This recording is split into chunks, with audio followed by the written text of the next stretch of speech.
Portia Faces Life. The story of a courageous and beautiful woman.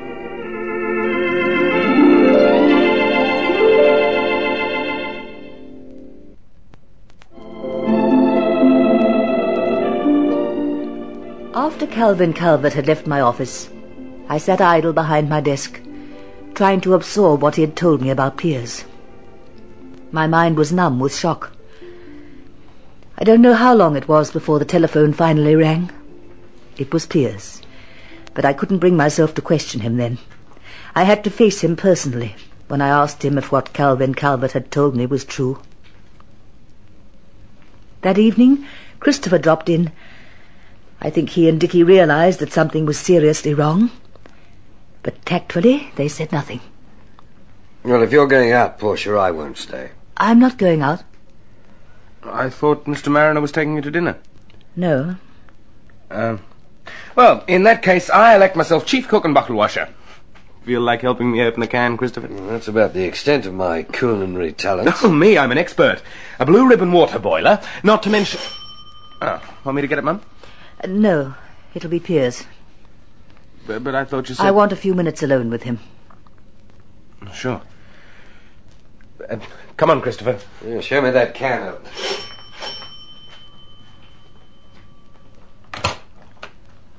Piers, come in. Already? Come in and sit down for a moment. Is something wrong? Shall we sit here? Something's happened to upset you. What is it? This morning, Calvin Calvert came to my office. Calvin Calvert? Yes. There was some trouble with Charmaine, and he came to take her away. She's his wife, you know. Yes, I know. I didn't at first, but later I discovered the truth. Which, like so many other things, you kept from me. Yes. Is that all you have to say? Is there anything else you want to hear? Indeed there is. I'd like to know why you approached me under false colours to run for election. I'd like to know why you lied to me and deceived me for 2 months. It seemed necessary. You've no excuse to offer? None. I had a job to do and I did it. A job for Calvin Calvert? A job for Simulations Incorporated on behalf of a client. I believe you're one of their most brilliant men. I'm not apologizing for my vocation, Portia. Nor for the cold-blooded way you made use of me, it seems. Under other circumstances, I wouldn't apologize for my methods either, but I do apologize. I'd give a great deal to turn the clock back and reverse what's happened.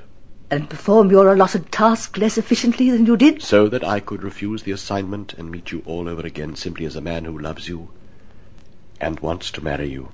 A man who'd use me without hesitation as a political cipher. I tried to make amends to you.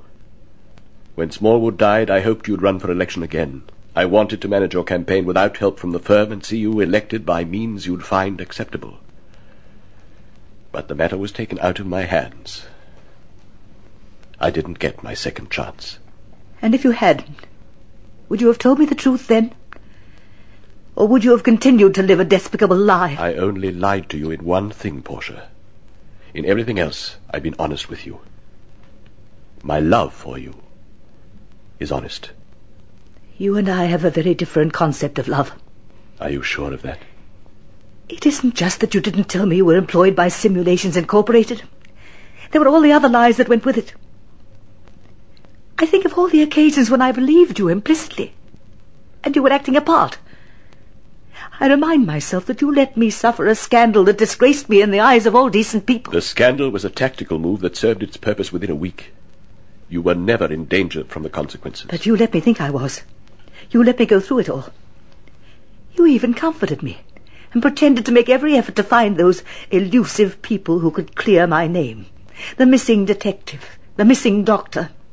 And when the time came, you produced them with a flourish. You permitted my gratitude. It's true that I knew where to put my hand on Sorensen angles. I don't think there's anything else to say. Yes, there is. I think not. If you'll excuse me now. Wait, Portia. Well? Please try to understand. I repeat, I was simply doing my job, a legitimate job of work in a field that's a very important part of my life. Can you be objective and try to see it that way? No, I'm afraid I can't be objective. Perhaps if you had time to think it over, you might see it from my point of view. I see your point of view quite clearly. But it's so far removed from my own that there's no meeting point. If you loved me enough, you could find one. But you see, I don't love you enough. I think you do. No, Piers. I could have loved the man I thought you were. I think I did love him. But you're not that man. It's finished, then? Yes.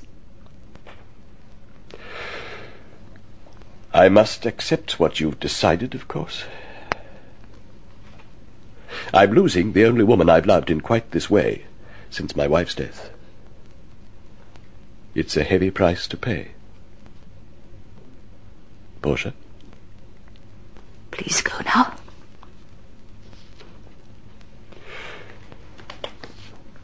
So be it.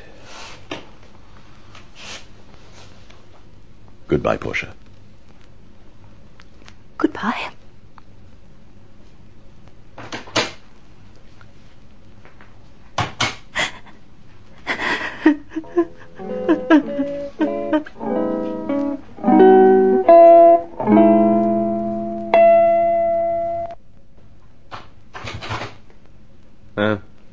That sounds like Mr. Mariner leaving.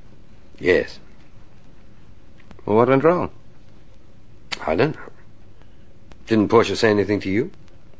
No, she's been acting funny all day, but I thought it was the showdown with Calvert and his wife. I think she must have found out something about Mariner. Like what? Well, she told me he'd been keeping something from her. Perhaps she discovered what it was, and it was something unacceptable. Well, he seemed a decent sort of guy to me. I never trusted him. But, I mean, I don't see him committing a crime or anything. There are all sorts of crimes. Not all of them come under the heading of transgressions against the law. Do you figure she sent him away for good? I think she probably has. Well, maybe one of us should go in and talk to her. Like, let her get it off her chest if she wants to.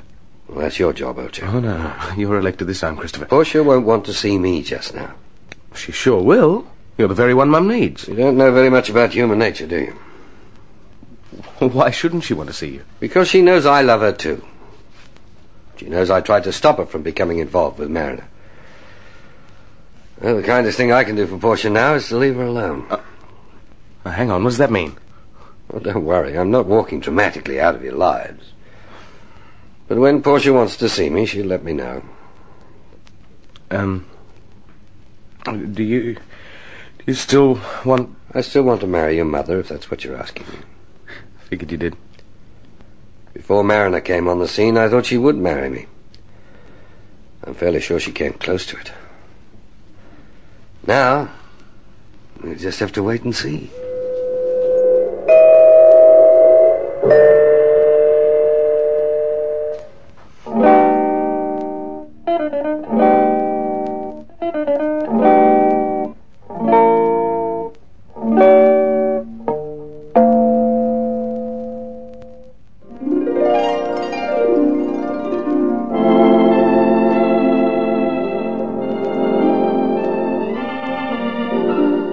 Behind me, a door closed on what might have been. But although I heard the sound of its closing with sadness, I fixed my thoughts resolutely on what tomorrow held.